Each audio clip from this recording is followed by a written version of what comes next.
Hey moms and dads, Dr. Nicole here with a quick summer screen time tip.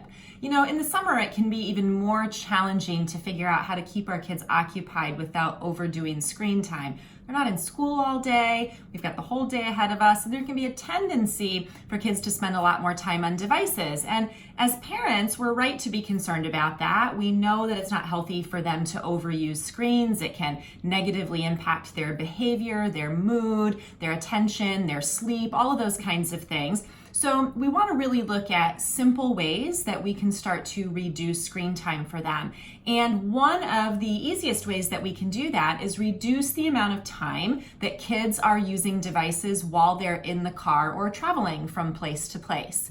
Now, I know you might be thinking, oh, Dr. Nicole, we've got some trips coming up this summer. My kids need to be able to watch videos in the car. Hey, I'm a mom of four. I get it. If you're going on a trip for several hours to grandma's or to the beach or whatever, absolutely feel free to use the videos, the games, whatever. But I'm talking about reducing the use of devices when we're just out and about in our daily routines. You know, the 10 minutes in the car here, the 20 minutes on the bus there, the little ride to the store here, those times all really add up if kids are having their face in a screen the entire time they're in the car. Whether that's younger kids on a tablet watching a video, older kids scrolling through their phone or texting the entire time, those times do add up and can contribute to overuse of devices.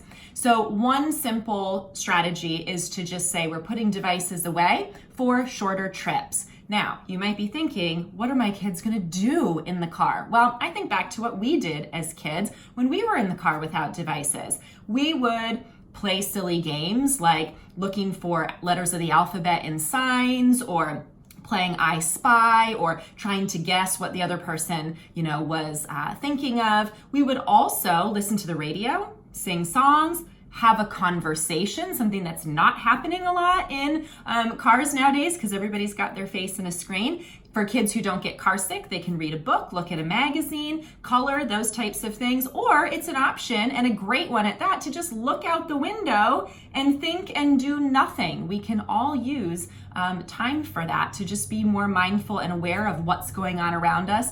Kids need that too. And when all else fails, it's totally fine for kids to be bored. That's the big complaint, right? Mom, I'm bored. This is so boring. It's okay for kids to be bored sometimes, and being on short car trips and realizing that they can do that without being constantly stimulated by a game, a movie, or something else on their device is a great thing for them to learn. Now, if your kids are getting into fights, arguing, nagging you about devices, whatever in the car, I recommend that you simply say, when you're able to manage your behavior responsibly and appropriately in the car, then we can talk about using devices when we're not in the vehicle. But if you're showing me that you're not able to manage yourself well in the car without a device, then we need to think about how much you should be on devices when you're not in the car. That helps kids realize that they need to manage their behavior in responsible and appropriate ways if they want to be able to use devices at other times. So that's a tip that has worked well